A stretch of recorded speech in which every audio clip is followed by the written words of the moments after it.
Sir Charles, Hindle-Jones and Bobo, the Time Monkey. Chapter 1. The Monkey Medals.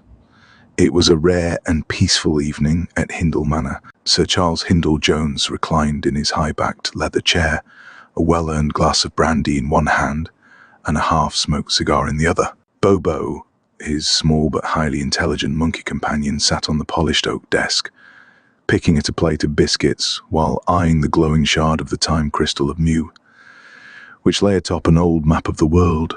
Sir Charles took a sip of brandy and sighed. "You know, Bobo, old boy, it's rather nice to be back in civilization. No ghosts, no airship duels, no barons with an unhealthy obsession for monkeys.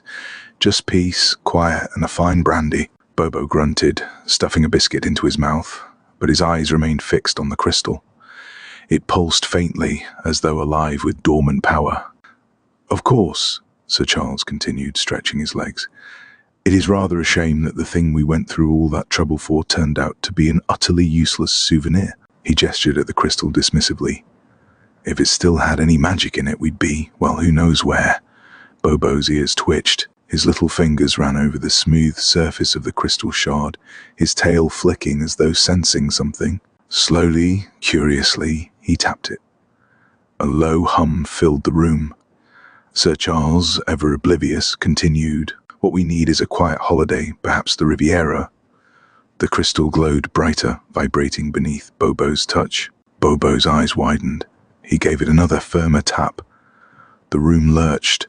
A blinding flash of blue light exploded outward. The walls shook. Books flew from shelves. Sir Charles's brandy leapt from his glass, splashing over his waistcoat as he let out a very undignified yelp. And then, in an instant, Hindle Manor vanished. Sir Charles opened his eyes to the sound of roaring cheers. A hot sun bore down on him, and a metallic taste filled his mouth from the dust in the air. Slowly, blinking, he sat up. Thousands of people in togas surrounded him, their voices echoing through a vast open arena. Bobo, still clutching the crystal shard, sat beside him, wearing a stolen laurel wreath and sipping ancient Roman wine. Sir Charles groaned. "Oh, bugger." Above them, the Colosseum crowd roared. This was not the Riviera. And worse yet, someone in the shadows was watching them. Chapter 2. When in Rome. The Colosseum was alive with cheers, jeers, and the unmistakable smell of sweat and blood. Thousands of Romans watched from the stands, placing bets and hurling insults in Latin. Sir Charles, still dusting off his jacket, turned to Bobo, who had made himself quite comfortable, perched on a toppled helmet, munching on a stolen grape. "I don't suppose," Sir Charles muttered, adjusting his tie, "you recall precisely how we arrived in ancient Rome?" Bobo lazily shrugged and took another bite of a grape. Sir Charles sighed. "Yes, that's rather what I thought." A loud trumpet blast interrupted them as the Colosseum announcer, a rotund man in a crimson toga, stepped forward on a raised platform. "People of Rome, behold the new challengers." He gestured towards Sir Charles and Bobo. "May their blood quench the sands." Sir Charles stiffened. "Oh, well, that sounds unpleasant." With a deep, ominous groan of ancient iron, the gates at the far end of the arena creaked open, and out stomped a gladiator the size of a warhorse. The massive brute, clad in bronze armor and wielding a barbed trident, stomped forward, his shadow swallowing Sir Charles whole. Sir Charles exhaled sharply. "Well, that seems rather excessive," the gladiator charged. Bobo, ever the survivalist, leapt onto Sir Charles's shoulder as the Englishman barely dodged the incoming attack. "See here, my good man," Charles protested, backpedaling wildly as the trident slammed into the sand inches from his boots. "I don't suppose we might discuss this in a civilized manner?" The gladiator swung again, nearly impaling Sir Charles where he stood. "No? Right, fair enough." Sir Charles grabbed a discarded wooden shield, raising it just in time to block a crushing blow. He staggered back, barely holding his ground. "Bobo, my boy, any brilliant ideas?" Bobo chattered excitedly, then, without hesitation, swung onto the gladiator's helmet, clamping down onto his face. The crowd burst into laughter as the mighty warrior staggered blindly, flailing wildly. Bobo, now riding the man's head like a demented jockey, reached down and yanked his helmet clean off. Sir Charles smirked. "Oh, brilliant work." With a quick kick to the shin, Sir Charles sent the gladiator sprawling onto the sand. The crowd roared with approval. A second gate creaked open. A heavily armored man on horseback rode into the arena, brandishing a spear. His warhorse stomped and snorted, ready to charge. "Oh, come on," Sir Charles huffed. The horseman lowered his spear and galloped forward. Thinking quickly, Bobo snatched the fallen gladiator's helmet and flung it at the horse's head. The warhorse, understandably confused, reared up in terror, throwing its rider backward into a pile of discarded weapons. The crowd exploded into cheers as Sir Charles, hands on his hips, surveyed the absolute chaos they had left in their wake. Then a single golden laurel wreath was placed upon his head. Sir Charles turned in astonishment as none other than Emperor Marcus Aurelius himself stood, raising a single thumb pointing up. The crowd erupted in applause. Sir Charles bowed deeply. "Well, it's about time someone recognized my natural talent for survival." But before he could enjoy his newfound fame, a strange blue light began to pulse from Bobo's tiny satchel. "Oh, blast, not again," Sir Charles muttered as the world around them began to distort. In the blink of an eye, the Colosseum vanished, replaced by something entirely different. Sir Charles groaned and opened his eyes to find himself face down on a wooden deck. A heavy pirate boot nudged him roughly. "Oi, who be ye?" Obo, perched atop a cannon, tipped his stolen pirate hat. Sir Charles exhaled sharply. "Oh, for heaven's sake." Chapter 3. The Pirate's Welcome. Sir Charles groaned and opened his eyes to find himself face down on a wooden deck. The scent of salt, sweat, and unwashed men filled his nostrils, and the rhythmic creaking of timbers beneath him suggested a ship at sea. A heavy pirate boot nudged him roughly. "Oi, who be ye?" Sir Charles rolled over and found himself staring up at a rather unsavory-looking man, complete with a missing eye, a tangled mess of hair, and enough missing teeth to make a chessboard jealous. Bobo, perched atop a cannon, tipped his stolen pirate hat. Sir Charles exhaled sharply.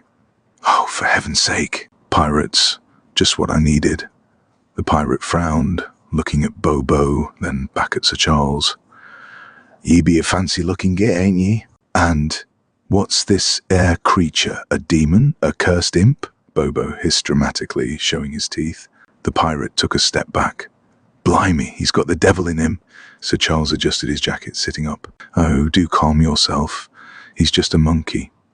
And I am Sir Charles Hindle-Jones, gentleman, adventurer, and completely inconvenienced traveller. Might I inquire whose fine establishment I found myself in?" The pirate let out a belly laugh.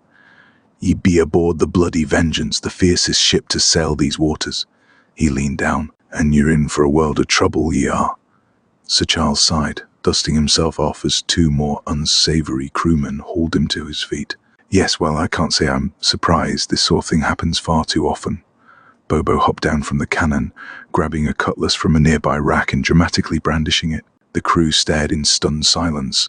"Oi," one pirate muttered. "That be a fighting monkey." The largest of the crew, a hulking brute of a man with a hook for a hand, stepped forward. "Captain will want to see this one." Before Sir Charles could protest, he was dragged toward the captain's quarters, Bobo scurrying beside him, still gripping his stolen cutlass like a pint-sized swashbuckler. Inside the captain's cabin, a tall, sharp-eyed woman stood over a sea chart, her long coat adorned with stolen finery.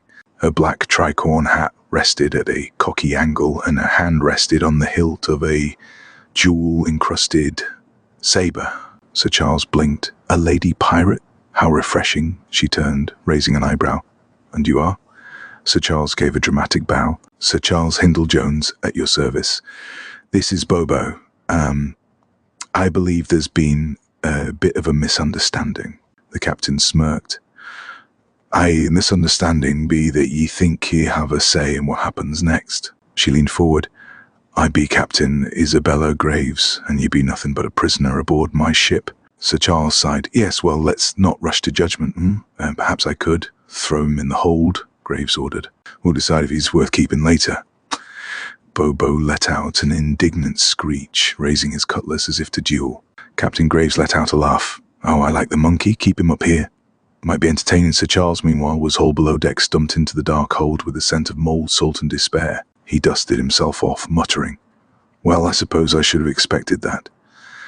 He turned to find himself face to face with a group of prisoners, all bound in chains. One, an elderly man with a missing ear, squinted at him. "You meet, eh?"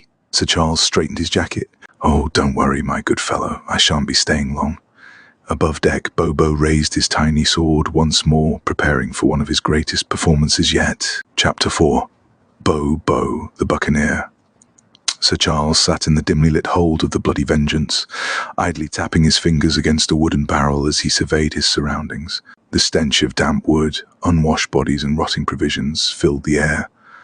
In the flickering light of a single feeble lantern, he could make out a few other unfortunate prisoners, their faces lined with salt-hardened despair. Well, he muttered to himself, adjusting his cuffs. Another fine mess.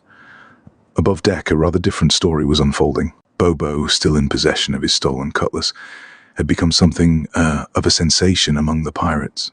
With his nimble speed and sheer audacity, he had managed to disarm 2 sailors, spill a bottle of rum, and send a man overboard, all in the space of 15 minutes. Captain Isabella Graves, leaning against the ship's wheel, smirked as she watched the chaos unfold. "I think I may keep the little beast," she mused. "Might make a fine mascot." Bobo, hearing this, turned and scowled, then dramatically leaped onto the ship's mast, scrambling to the top like a furry spectre of doom. The pirates below gasped as he swung from a rope, cutlass in his tiny hands, and landed with a flourish atop a pile of stolen loot. One of the more superstitious pirates crossed himself. "Captain," he whispered, "I think that monkey's got the devil in him." Graves chuckled. "Nonsense," she said. "The little beast just knows how to put on a show." The show, however, was far from over. At that moment, the ship's bell rang violently, a frantic lookout bellowing from the crow's nest. "Sails to port, and by the devil, it's the Royal Navy." The ship erupted into action, a daring plan. Down below, Sir Charles straightened at the sound of the alarm. "Oh, splendid. If there's one thing I adore, it's an ill-timed naval engagement." Before he could do much more than brush the dust from his sleeves, a figure came hurtling through the wooden grate above him, small, brown, and very much his primate companion. Bobo chattered excitedly, producing a stolen set of keys from his satchel. "Well, well," Sir Charles grinned, standing up. "Bobo, old boy, if you weren't a monkey, I'd knight you on the spot." With a dramatic flourish, Bobo unlocked the cell, handing Sir Charles a rusted cutlass. Together, they crept up the narrow steps leading to the main deck, where the Bloody Vengeance was already bracing for battle. From the shadows, Sir Charles observed Captain Graves barking orders. Her crew scrambled, hoisting the sails, loading the cannons, and readying for the imminent naval clash with a heavily armed British frigate. Sir Charles grinned. He rather liked the British Navy when they weren't attempting to arrest him. "Bobo," he whispered, "I think it's time we found ourselves a way off this ghastly ship." Bobo nodded solemnly. Unfortunately, the pirates had other plans. Cannon fire and chaos. The first thunderous boom of cannon fire shattered the relative calm, shaking the deck as splinters and debris rained down. Sir Charles staggered but quickly recovered, ducking behind a stack of barrels. The Royal Navy ship, a fine and proper vessel, was now firing with remarkable precision, its white sails billowing triumphantly in the evening sun. "God bless the British artillery," Sir Charles muttered approvingly. Captain Graves, meanwhile, was far from impressed. She drew her sword, barking at her crew. "Fire back, you scurvy lot. We'll not be sunk by some red-coated dandies." The pirates scrambled to return fire, cannons roaring as black powder smoke filled the air. The 2 ships were now locked in battle, exchanging volleys of fire across the churning sea. Seizing the moment, Sir Charles grabbed a length of rope and turned to Bobo. "My dear chap," he whispered, "it's time for something dramatic." Bobo grinned. With a heroic leap, Sir Charles swung from the rigging, cutting through the chaos as pirates and sailors clashed around him. He landed squarely on the ship's wheel, knocking one of Graves's men clean off his feet. Captain Graves whipped around, her blade flashing. "You again?" Yes, sorry about the quick departure," Sir Charles said cheerfully. "Terribly rude of me, but I'm afraid I must insist on leaving." Graves lunged. Sir Charles parried, barely dodging a second strike as Bobo dropped down from the mast, hurling a pineapple at Graves's head. The captain ducked, growling in frustration. "You really do have the worst luck, don't you?" Sir Charles, ever the gentleman, winked. "On the contrary, my dear lady, I make my own luck." And with that, he grabbed Bobo, cut a nearby rope, and swung clean off the deck of the Bloody Vengeance, straight onto the Royal Navy ship. Safe. Sort of. Sir Charles and Bobo landed, rather unceremoniously, on the deck of the HMS Victory, a fine and respectable vessel captained by Admiral Theodore Hastings, a grizzled officer with mutton chops that could stop a bullet. Hastings looked down at them. "Hindle-Jones, what in the blazes are you doing here?" Sir Charles dusted himself off. "Ah, Admiral, fancy seeing you here." "Long story, really. Pirates, gladiators, time travel, all rather complicated." Hastings sighed. "You always were a damn nuisance." Bobo saluted smartly. Before anyone could say another word, the time crystal in Bobo's satchel pulsed again. "Oh, dash it all," Sir Charles muttered. A blinding blue light engulfed them once more, and in an instant, the sea, the ship, and the battle were gone. Sir Charles opened his eyes to find himself in a crowded ballroom. The soft strains of a waltz played in the background. Men and women in opulent 18th century attire swirled around him. Bobo sat beside him, now wearing an elegant cravat. Sir Charles sighed. "Oh, splendid. Now where the devil are we?" Chapter 6, The Dance of Time. Sir Charles blinked in confusion as his eyes adjusted to the warm glow of golden chandeliers hanging from the ceiling. The lilting strains of a waltz floated through the air, and a haze of perfumed luxury settled around him. He found himself standing in the middle of an elegant ballroom, surrounded by men in tailcoats and powdered wigs and women draped in exquisite silk gowns. Bobo, ever the adaptable creature, adjusted his newly acquired cravat and surveyed the room with his usual air of mild amusement. Sir Charles exhaled slowly. "Well, old boy, it appears we have landed ourselves in high society this time, and for once we are not about to be shot, skewered, or drowned. That is a marked improvement." A passing noblewoman in a powdered wig eyed Bobo suspiciously. "Is that an animal?" Sir Charles, ever the diplomat, gave a charming bow. "Madam, this is no mere animal. This is Lord Bartholomew of the Indies, an esteemed gentleman of great wit and intellect. He does not speak English, but he is terribly cultured, I assure you." Bobo gave a regal nod, reaching out to swipe a passing canapé from a servant's tray. The noblewoman sniffed and moved on without further inquiry. Sir Charles turned to Bobo with a grin. "I do believe we have successfully blended in." Bobo rolled his eyes. A dance of necessity as Sir Charles pondered their next move. A dapper gentleman in a navy blue coat approached, his eyes twinkling with amusement. "Ah, you must be one of our distinguished guests from across the channel," the man said. "Might I trouble you for a dance?" Sir Charles's moustache twitched in alarm. "My dear sir, I must decline, as I have suffered a dreadful injury to my foot in an unfortunate—" "Not you," the gentleman chuckled. "Your charming companion." Bobo froze mid-biscuit. The room went silent. Sir Charles stared at Bobo. Bobo stared at Sir Charles. The nobleman extended his hand. Bobo sighed dramatically before hopping down, adjusting his cravat with a look of utter exasperation. The orchestra began a new melody, and much to the delight of the assembled aristocrats, Bobo executed a flawless waltz, gracefully twirling his partner across the floor. Sir Charles watched in utter disbelief as the room erupted into applause. "Well," he murmured, sipping a glass of champagne he had pilfered from a tray, "I never thought I'd see the day when my monkey outperformed me in a ballroom." Trouble in satin and lace, the celebration was short-lived. Sir Charles had just begun eyeing an escape route when the music abruptly stopped. The grand doors at the far end of the ballroom burst open, revealing a group of masked figures clad in dark cloaks. The noble guests gasped in horror as the leader, a man wearing an ornate silver mask, strode forward. "Ladies and gentlemen," he announced, his voice laced with menace, "this evening shall be one to remember." Sir Charles sighed and turned to Bobo. "I don't suppose this was part of the entertainment, was it?" Bobo shook his head. Before another word could be spoken, the masked men drew their swords. Sir Charles grabbed the nearest silver platter and brandished it like a shield. "Well, my dear Bobo, it appears the waltz is over. I do believe it's time for our usual exit with a bit of flair." Bobo grinned and grabbed a candelabra, and with that the ballroom erupted into absolute chaos. Chapter 7. A Daring Escape. The ballroom had erupted into utter pandemonium. The masked assailants, swords drawn, advanced menacingly as aristocrats screamed and fled, their elegant gowns and powdered wigs flying in every direction. Sir Charles stood his ground, wielding his silver platter like a knight's shield. Bobo, ever resourceful, climbed up a velvet curtain, perching himself on a golden chandelier. He grabbed a candelabra, waving it like a flaming torch. The leader of the masked figures, his silver mask glinting in the chandelier light, pointed his rapier at Sir Charles. "Surrender at once," he growled, "and no harm shall come to you." Sir Charles adjusted his cuffs. "My dear fellow, I make it a point never to surrender before dessert." The masked man lunged. Sir Charles parried with a silver platter, knocking the sword aside. A second attacker charged, only to receive a well-placed kick that sent him tumbling into a table full of pastries. Meanwhile, Bobo swung from the chandelier, knocking over one of the intruders with a perfectly timed drop kick.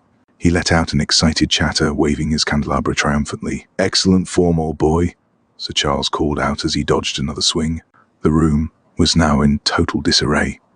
Nobles had overturned tables, chandeliers swung wildly, and the orchestra had long since abandoned their instruments. Flaming torches cast flickering shadows across the walls, making the fight seem all the more dramatic.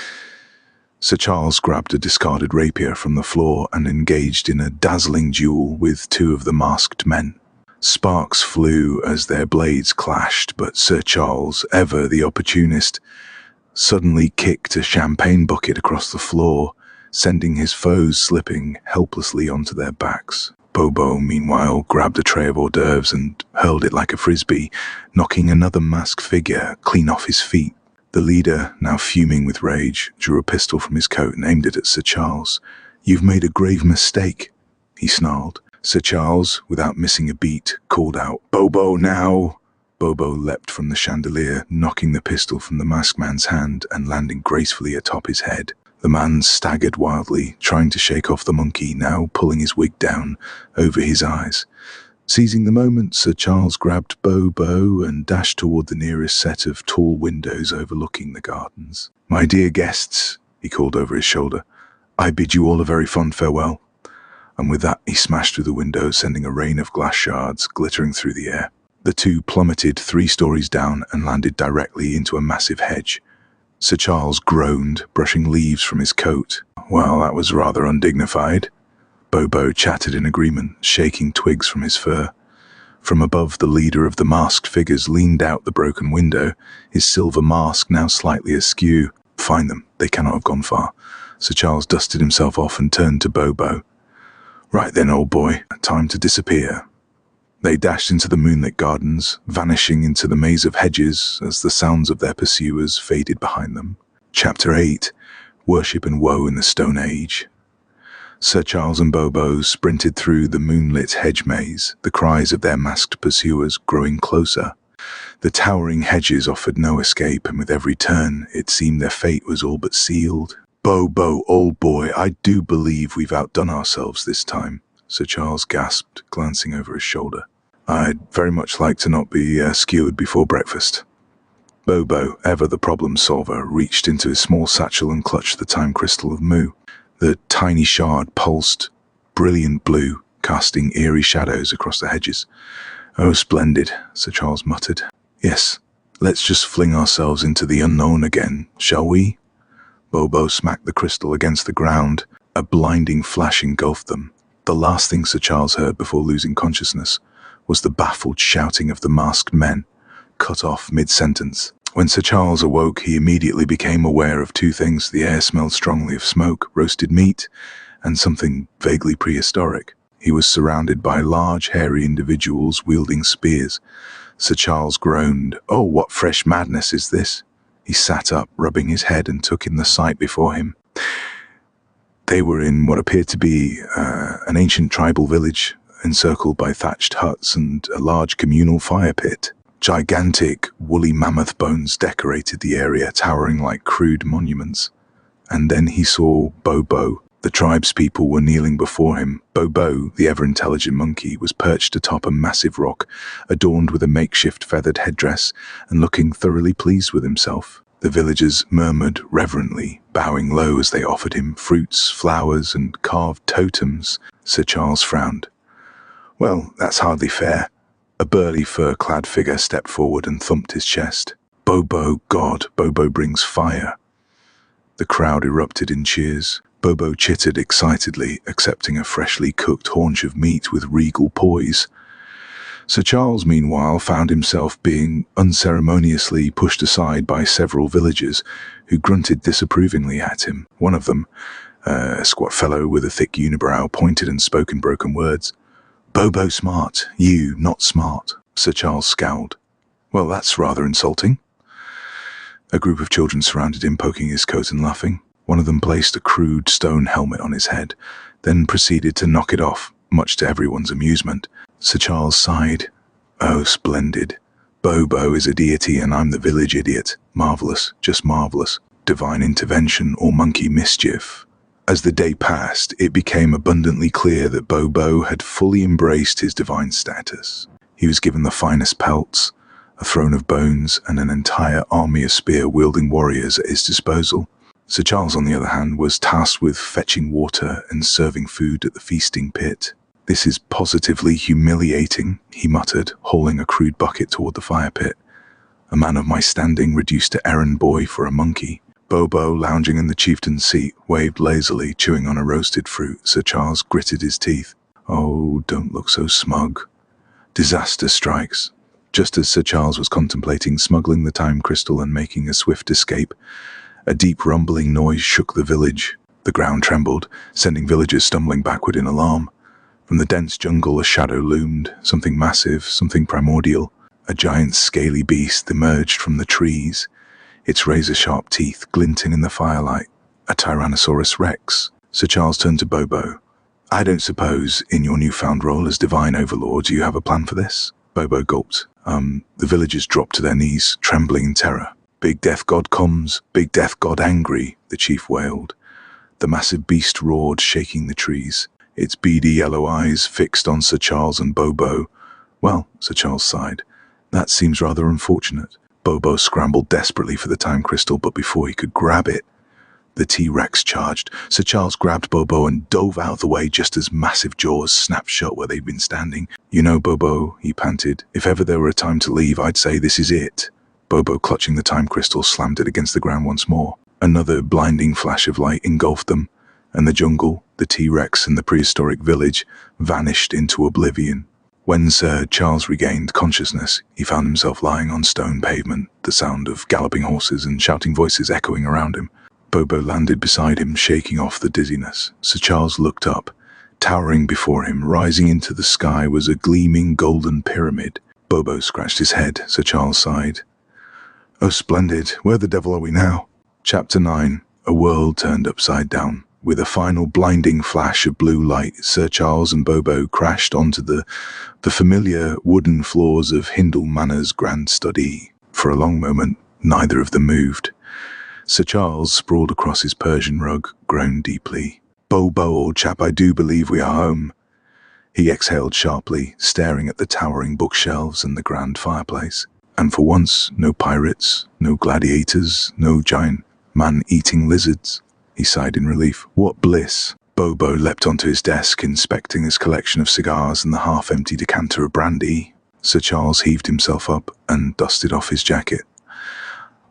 "I propose a celebration, a toast to our survival." He poured 2 glasses, one for himself and a smaller dish for Bobo, who happily took a sip before reclining against a stack of papers.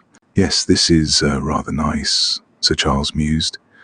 "No imminent danger, no time loops, no supernatural horrors, just a quiet evening in my..." A loud knock echoed through the manor. Sir Charles blinked. Odd. I wasn't expecting visitors. He opened the door. Standing on the doorstep was a small capuchin monkey in a neat postman's uniform, complete with a little hat and mailbag slung over one shoulder. Sir Charles stared. The post monkey cleared its throat. "Delivery for a 1. BBO Bo Hindle-Jones." Sir Charles slowly turned to look at Bobo, who sat perched in his chair, calmly swirling his brandy. "Thank you," Bobo said, taking the letter. Sir Charles froze. He turned back to the post monkey, who adjusted his hat and gave a courteous nod before scurrying off down the path. More monkeys in waistcoats and bonnets passed by, engaged in casual conversation. Sir Charles slammed the door shut, his breathing shallow. He turned back to Bobo, who was calmly opening his letter with a small letter opener. "Bobo," Sir Charles said, gripping the chair for support, "have you noticed something strange?" Bobo looked up, ears twitching. "Such as?" Sir Charles gestured wildly. Everyone is a ruddy monkey, Bobo shrugged. It does seem rather different. Sir Charles sat down heavily, grabbing his brandy glass with a shaking hand. Bobo, my dear boy, I do believe we have changed history. Bobo took another sip of his drink. Sir Charles pinched the bridge of his nose. The time crystal? It must have altered reality because of that whole God of the Stone Age nonsense. Oh, blast it all. He looked around wildly. Portraits of his ancestors, now apes, stared back at him. The clock on the mantelpiece had been redesigned with bananas instead of numbers. The very fabric of time itself had been rewritten. Sir Charles grabbed Bobo by the shoulders. We have to fix this. We have to destroy the time crystal before this lunacy becomes permanent, Bobo sighed, glancing at the glowing shard still resting in his satchel. Bobo, old boy, Sir Charles pleaded, I beg of you, do not let your ego stand in the way of the world's sanity. Bobo considered this, tapping his chin thoughtfully, and then, at last, he gave a slow, solemn nod. He muttered, tossing the crystal onto the table. Let's fix history. Sir Charles exhaled in relief, but just as he reached for the crystal, the door knocked again. Bobo and Sir Charles exchanged a nervous glance.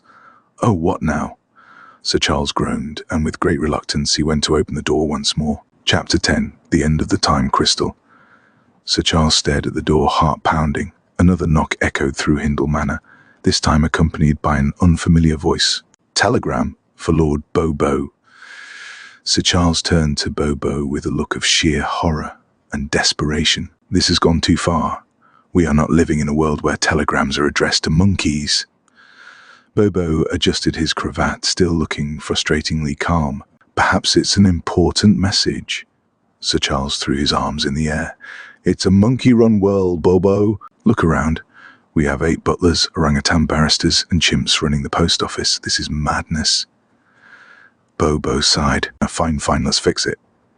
He reached into his satchel, withdrawing the time crystal, which still pulsed with its faint, otherworldly glow. Sir Charles held out his hand. Let me do it.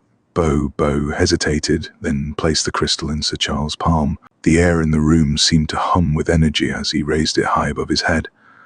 For the sake of brandy, for the dignity of mankind, and for the return of proper postal workers, Sir Charles hurled the crystal into the fireplace. The moment the crystal hit the flames, the room exploded with blue light. The walls trembled, books flew off the shelves, and Sir Charles and Bobo were yanked backward into oblivion. When Sir Charles opened his eyes, he found himself sprawled across his Persian rug once more. The room was still, silent. The grand study looked exactly as it always had. No monkey butlers, no chimpanzee postmen, no portraits of apes staring at him disapprovingly. Bobo, still clinging to the armchair, looked around cautiously. Then, slowly, he reached for the brandy glass sitting on the table. Sir Charles watched as he took a sip. Silence, no post-monkey, no knock at the door. Sir Charles let out a deep sigh of relief. Well, old boy, he said, settling into his chair, I do believe we have restored the world to its proper state. Bobo grunted in agreement. Sir Charles swirled his brandy. No more time travel, no more ancient prophecies, no more pirate queens, and absolutely no more monkey deities. Bobo raised an eyebrow but said nothing. They both sat in peaceful silence, enjoying the quiet crackle of the fireplace. Sir Charles exhaled happily. I must say, Bobo, I think we've earned a long and uninterrupted rest. Bobo nodded, curling up on the armchair. Sir Charles leaned back, closing his eyes. Yes, finally some peace. Knock, knock. Sir Charles' eyes snapped open. Bo slowly sat up, a long pause. Then a muffled voice from the other side of the door. Telegram for Sir Charles Hindle-Jones. Sir Charles let out a slow, tired groan. Oh, for heaven's sake. Epilogue, an invitation to the moon. Sir Charles grumbled as he snatched the telegram from the butler's tray, still muttering about postal disruptions and infernal interruptions. He unfolded the letter and scanned it quickly. His eyes narrowed, then widened, then he read it again. Bobo peeked over his shoulder, sipping his brandy. Who is it from? He asked casually. Sir Charles cleared his throat. It's from Captain Quentin Brassbottom. Bobo blinked. The lunatic who once tried to sail a steamship up the Eiffel Tower? The very same, Sir Charles muttered. He read aloud. My dear Sir Charles, I do hope this telegram finds you in good health. I was just reminiscing about that delightful brandy-fueled misadventure in Paris, and it made me think of you. Quite frankly, old chap, I find myself in need of a competent CO pilot for my latest endeavor. You see, I have built a moon ship. Yes, you heard that correctly. A ship to the moon. And what's more, I require the assistance of a small monkey to control the rudder. Naturally, I thought of you and dear Bobo. Fancy an adventure to outer space? We depart in a fortnight. Do say yes. The moon simply won't be the same without you. Yours in lunacy, Captain Quentin Brassbottom. Sir Charles let the telegram fall onto his desk. He reached for his brandy. He drained the glass. Then he turned slowly to Bobo, who was grinning knowingly. Sir Charles groaned. Oh, bloody hell. Bobo chattered excitedly. Outside, the wind howled softly. The world had been put back in order, but the adventure was far from over. Join us next week for the thrilling adventure. R. Charles Hindle-Jones and Bobo the Moon Monkey.